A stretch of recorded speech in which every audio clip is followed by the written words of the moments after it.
তো এই জায়গাটা মনে হচ্ছে যেন সুন্দরবনের খাঁড়িতে প্রবেশ করছি, ঠিক আছে?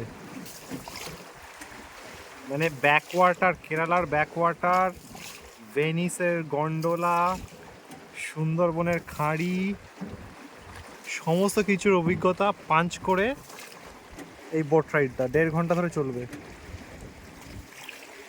পেছনে বাকিরা আসছে।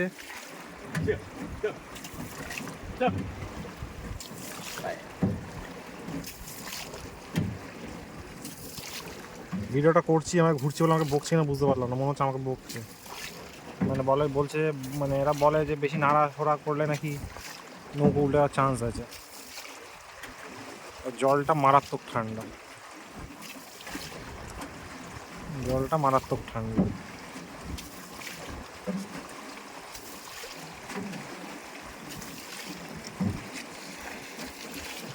আর প্রত্যেকটা বোটেই মেয়েগুলোকে সামনে বসিয়েছে, ছেলেগুলোকে পেছনে বসিয়েছে ব্যালেন্সিং এর জন্য।